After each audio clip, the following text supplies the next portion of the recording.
Hello, what is up mga moms or sir ma'am? Ako po si Ralph C. Fries, ang visual artist from Manila, Philippines. And today we are going to unbox and review the Blockies Pokemon number 0006 Charizard Flame Pokemon Fire Flying Classic Edition CVL Prologue of Adventure Blockies figures. This is the front of the box. And ito yung side, shot of the action figure. Charizard Flame Pokemon Blockies figures and modular play, iba't iba pang accessories, meron siyang flame effects, rich accessories, super articulation, and advanced materials and craftsmanship. Special PVC soft material gives Pokemon products a soft texture. Oo nga, ganda nga ng material na to. Sa Blockies, meron ding Charizard, Greninja, Neoscarada, and Cerulege. Alright, this is Charizard out of the box, and man, super ganda.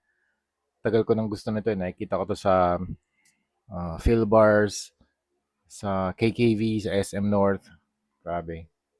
Laging sold out. 1, 2, 3, 4, 5. Measure muna natin yung height niya. 1, 2, 3, 4, 5. 5 inches tall. Ang width niya ay, ang body muna. 3 inches. Tapos yung wingspan.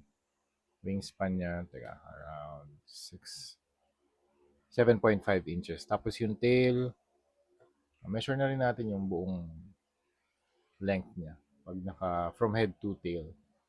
Halos 11 inches. Halos isang ruler. Ang tail niya, siguro mga 6, 7, 7.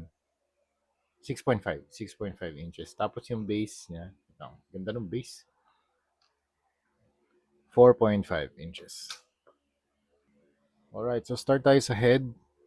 Super nice Pokemon head design. Since Charizard is a flame Pokemon. First time ko to, at ito, second time pala. Second time ko to mag-review ng Pokemon dito sa channel natin. Yung first three natin, si Piplup, Charmander, and si ano pala yun? Sprigatito. Tapos ngayon si Charizard naman. So if you want to watch yung mga three na maliliit na versions, punta lang kayo sa mga previous videos ko. Yan. Charizard is is a dragon, flame dragon. Wala akong masyadong alam sa Pokemon kaya please bear with me.